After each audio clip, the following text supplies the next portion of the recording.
Joining us, welcome to K&A Table, where we discuss matters politics, matters governance, who did what, where, when, why, how.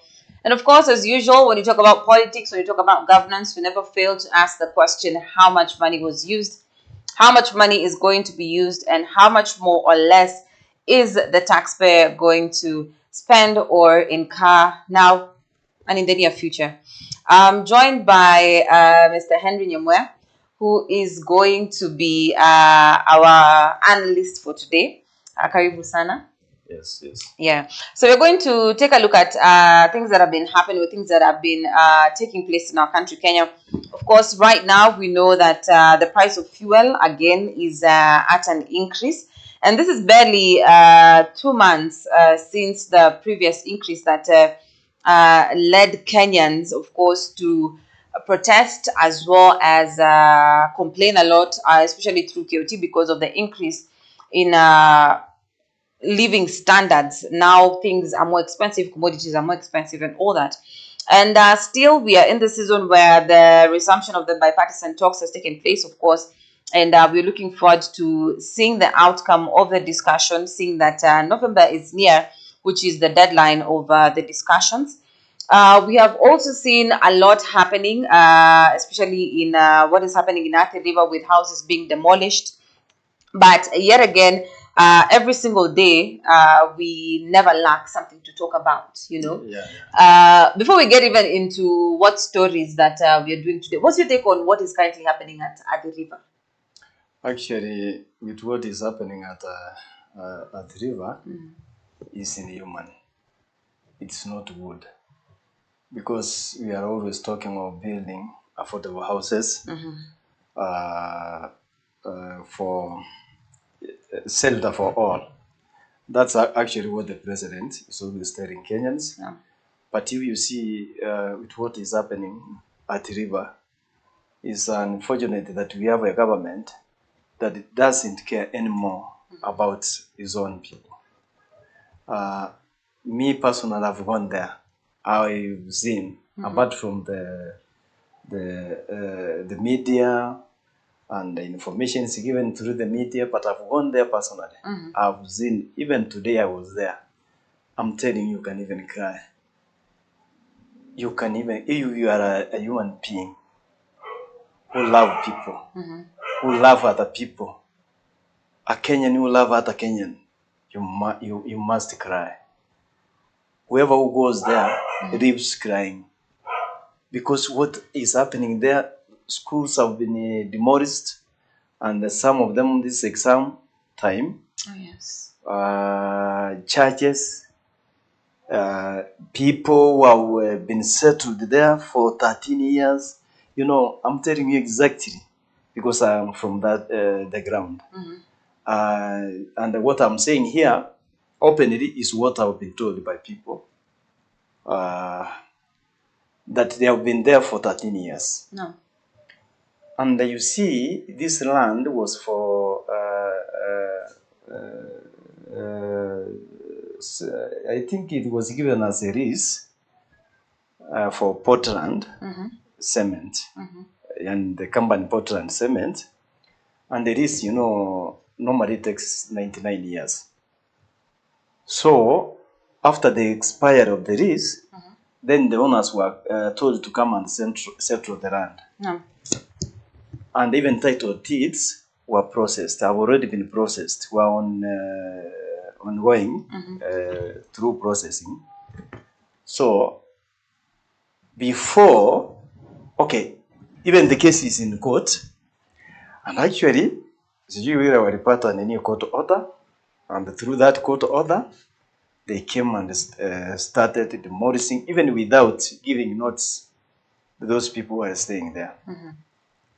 We are talking of an area, almost a constituency.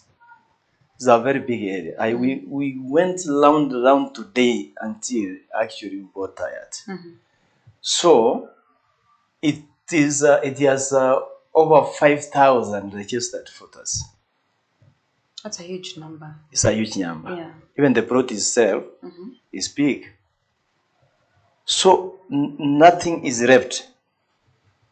Everything is demolished. I saw even a very executive hotel, Sunset. It is down complete. It was brought down completely. Sunset Hotel.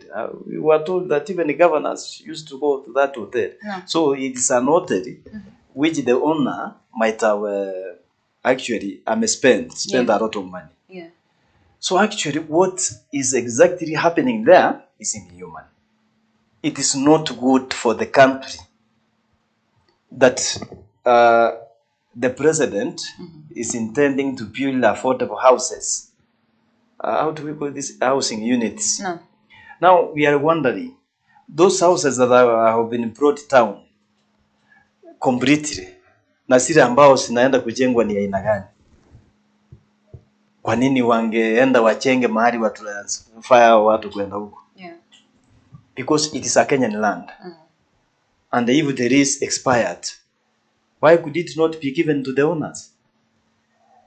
Yeah, the beneficiaries. Because any land must have beneficiaries. Those people who are around that area. Yeah.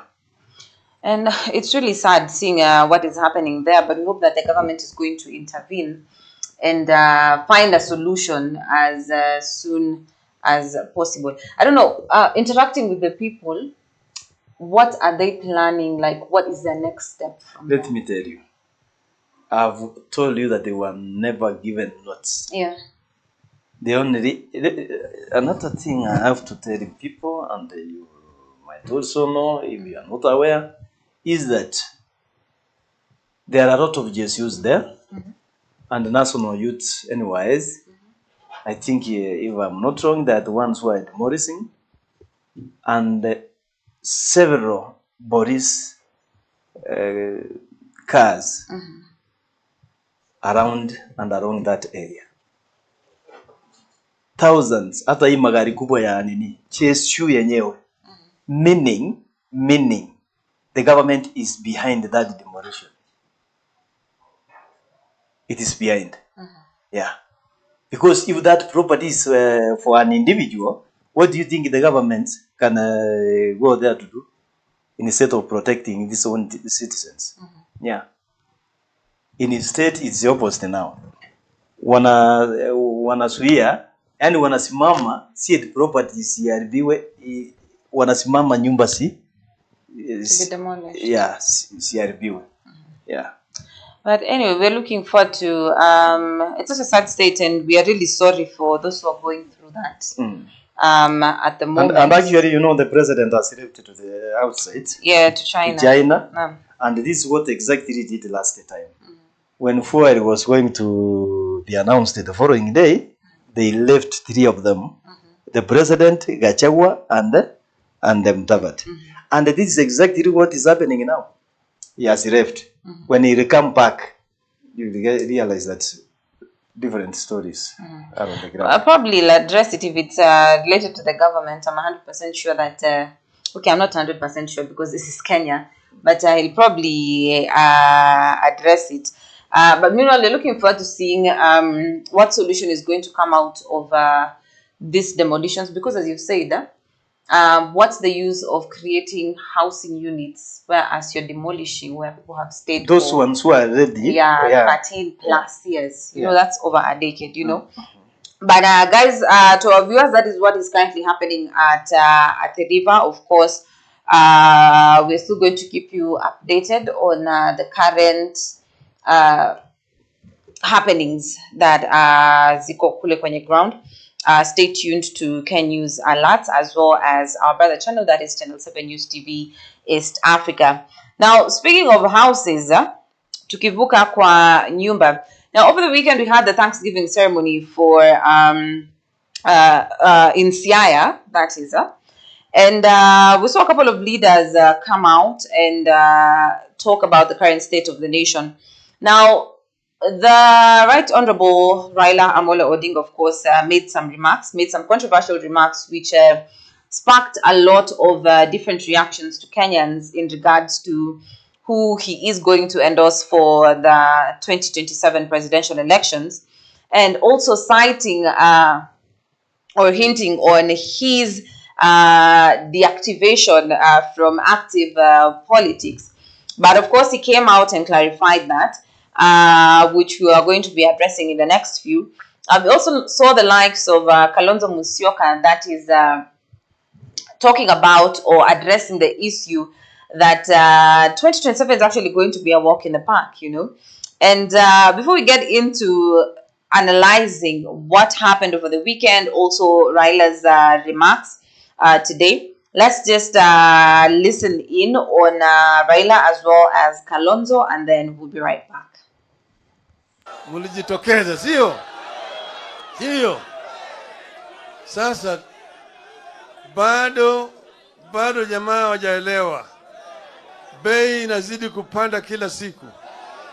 Lakini mimi nitakuja kuongea baadaye. Sawa sawa? Sawa sawa? Sasa hapa niko na ndugu yangu, rafiki yetu. Yeye ndio Buru amealika yeye siku ya leo kama mgeni maalum. Huyu jamaa tumetembea naye pamoja. Tulikuwa naye pamoja kutoka wakati hili ya KANU. Alikuwa KANU huko. Tukaenda naye, tukaunda chama pamoja na yeye. Inaitwa LDP. Tukaingia pamoja kwa NAK. Tukaenda naye pamoja kwa ODM. Tumesimama naye pamoja. Mara mbili tumesimama naye pamoja. Tukipigana na tujashindwa. Kila mara kwa mara tumekuwa tunanyang'anywa tu. Yeye amesimama na mizizi kidete. Hata mara hii ya mwisho hakuchaguliwa kama mgombea mwenza na yangu, lakini alibaki na sisi.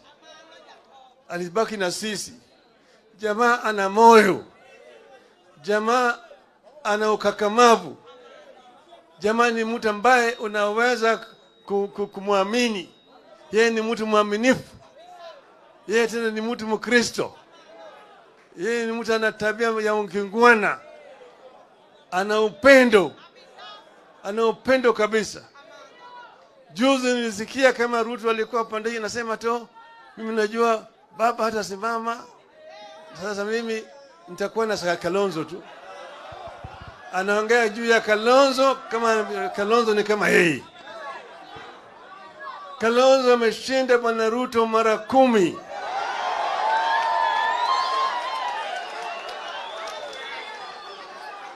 Yeye ni mtu mwaminifu. Yeye ni mtu mwaminifu. Anataka kutagawanya sisi. Baba na Kalonzo, sijui baba hatasimama, sijui nani hatasimama. Miongoni wetu hapa mtu atasimama. Sawa sawa? Yeye anafikiri yeye ni mwerevu zaidi. Tutamwonyesha ati yeye hajui. Sawa sawa? Sisi tutasimama kidete na ndugu Kalonzo Musyoka. Yeye ni mtu mwaminifu. Tumeelewana vizuri? Tumeelewana vizuri? Yeye ndiye alialikwa na Dr. Buru kama mgeni maalum ya hafla ya leo. Sasa mimi nataka nimuite yeye akuje hapa asalimu nyinyi. Dr. Stephen Kalonzo Musyoka. Ni Mungu ametenga. Na tawashukuru community ya Jaramogi Odinga Technical University, Science and Technology. Na najua kwamba kuna wazazi kule chini ya mahema, watu ambao wamealikwa kwa hafla hii. Mimi sitaki kumjibu William Ruto. Amejibiwa na baba. Lakini kuna mambo yafuatayo. Kabla ya kuzungumza juu ya 2027, ambaye atapata fursa ya kusimama kwa pande wa Azimio. Kwanza anasema 2022 hatujakamilisha. We want to know what happened. Si ni kweli? Yeyote ambaye atasimama wakati huo mwingine will have a walkover, a walk in the park. Kenyans are fed up. Kenyans wamesema hii si serikali inaweza kuaminika. Si ni kweli? Bei ya mafuta usiku wa manane imeongezeka. Tulijaribu na bado tutazungumzia swala hili. Naomba mnisikilize. Tutalizungumzia swala hili kwa kindani. The high cost of living. Kenya kwanza wanasema ni jukumu lao kwa sababu ndio wako na mamlaka. Lakini nasema Article 43 of the country's constitution talks of basic rights. And basic rights are human rights. Kwa mfano, hakuna mwananchi wa Kenya sasa hivi anapaswa kulala njaa. Lakini wakati wa maandamano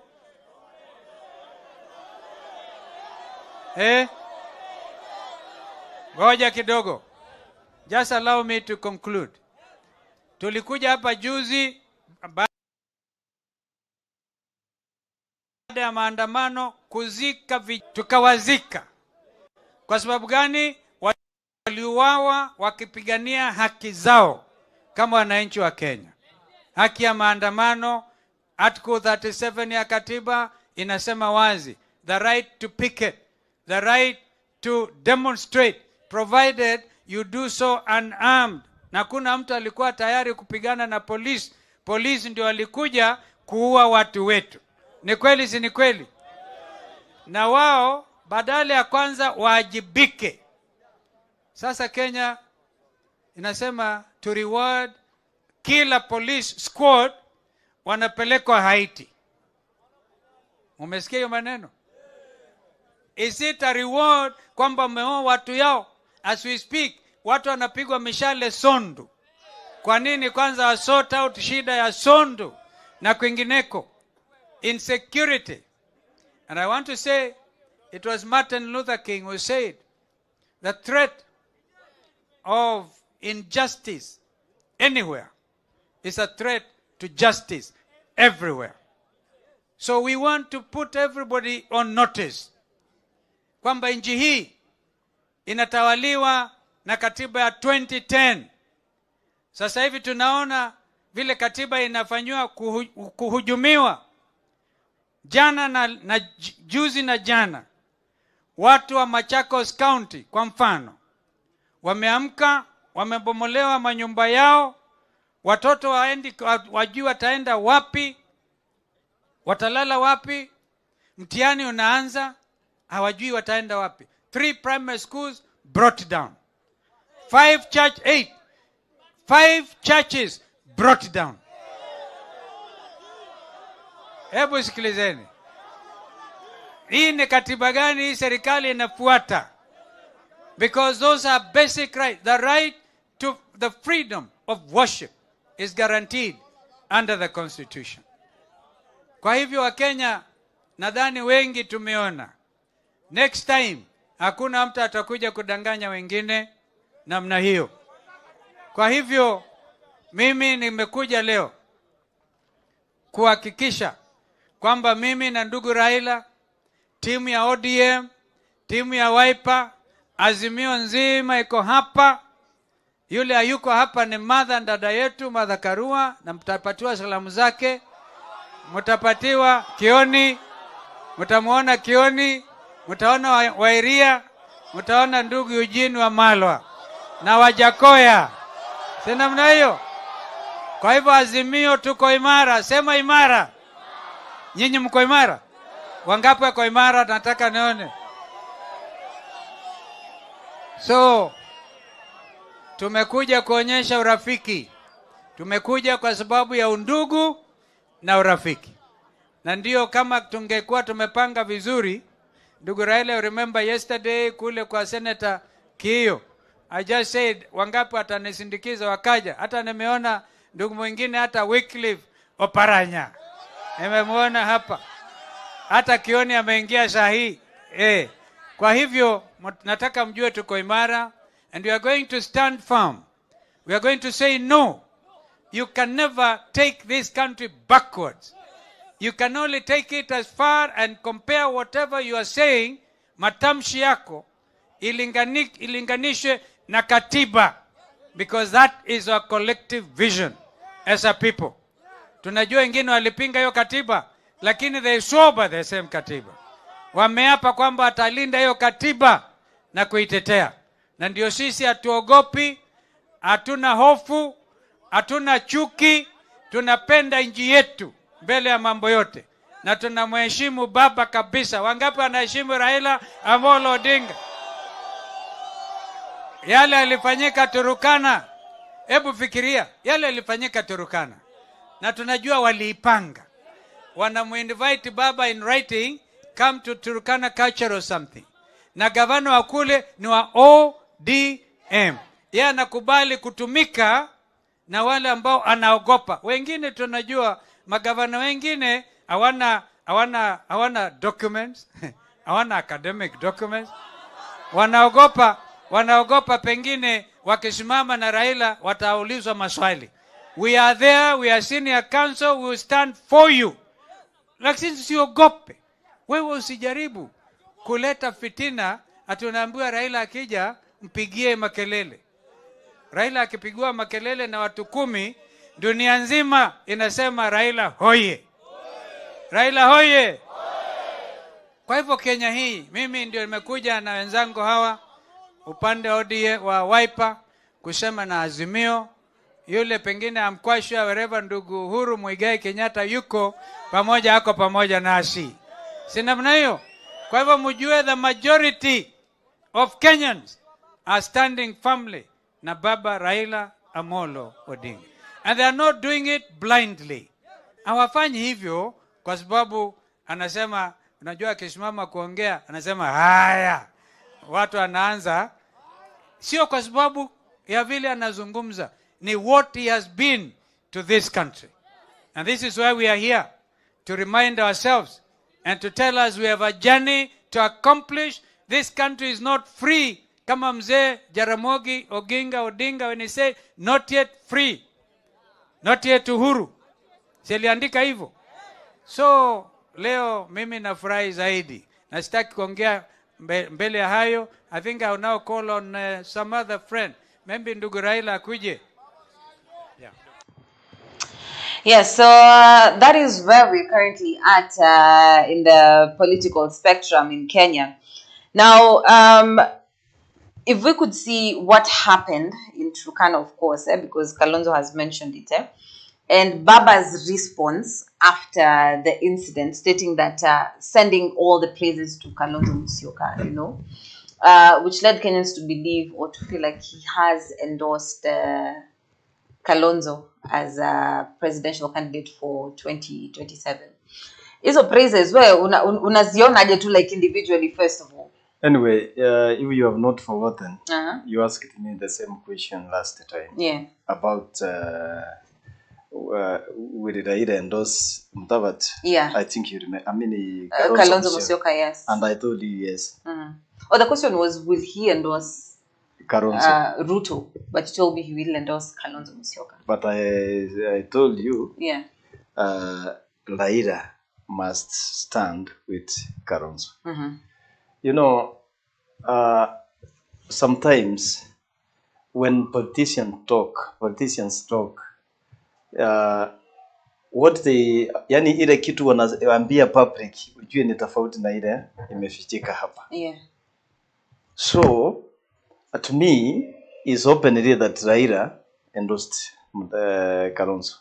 Yeah, because he gave reasons where they have come from, how they have been in the same parties, more than one party, and how he has amekubali kuwa deputy wake more than 1 times, 2 times. So they have come a long way from behind. That's why he's supporting Kalonzo. Actually, it's not even indirect, it is direct. Yeah. And I told you here last time that Raila is not going to fight for presidency. He's there asikirie upinshani kwa maana akona nguvu kuliko yoyote yule. And let me tell you, if you ask me, who between Kalonzo and Ruto will the rules fought for? Obviously, it's Kalonzo.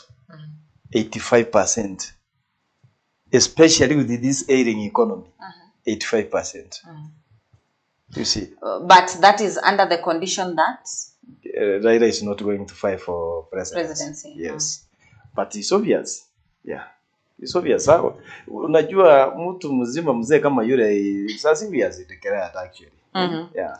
But you know, he came out again, and I would love to know what you make out of this. From a statement by his spokesperson today, he said that he was actually misquoted. That he did not endorse Kalonzo Musyoka for 2027 presidential election, stating that for any political party, of course, saizi ni mapema sana kuannounce inasimama na nani, but they will announce either 1 year to or some months to 2027. I even had the same statement. Yeah. But you know, they realized that they have spilled the beans earlier. I think that's what maybe they realized. And now lazima waende hivi because Ruto is also a tyrant. He's very keen, very intelligent, and he might counter them. So maybe that's what they realized. Yeah. And you know, earlier on, I think we had a similar discussion with you when we were talking about the possible secret handshake between Raila Odinga as well as Ruto. And now we are seeing, we saw, of course, the events that followed next, which is what happened in Turkana, of course. That is after the president's visit to the Nyanza region. Yes. Yeah. Now, we saw what happened, of course. And mitambo zimetuamulia. But yeah, we saw what happened in the Nyanza region, of course.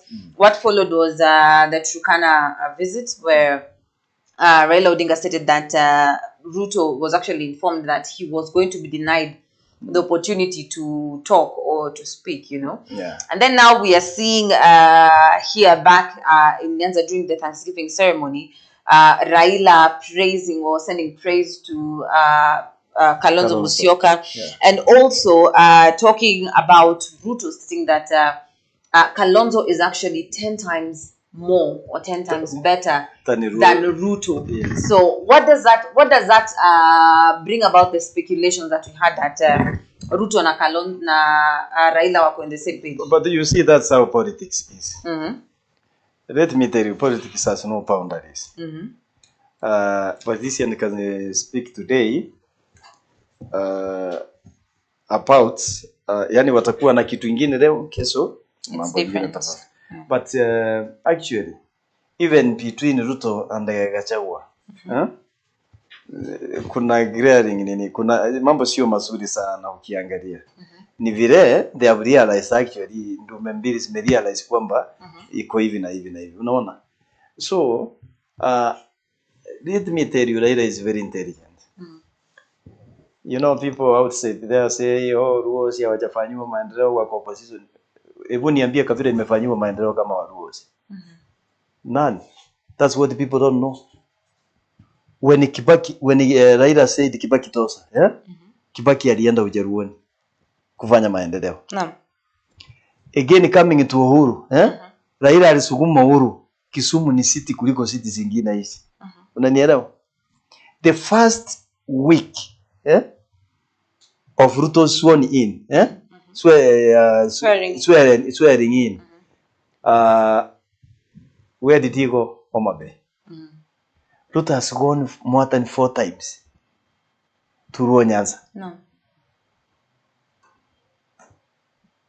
Unaona akifanya nini? Hata akifanya pajika nini, lakini still kuna maendeleo itakuwa. Unanielewa? So because of Raila, na unaona mtu akienda hapo kufanya maendeleo ananyamaza.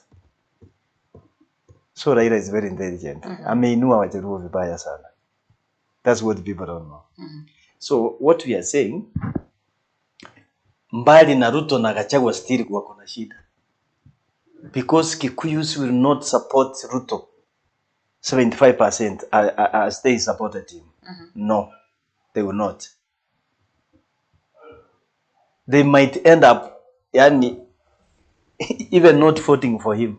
Yeah.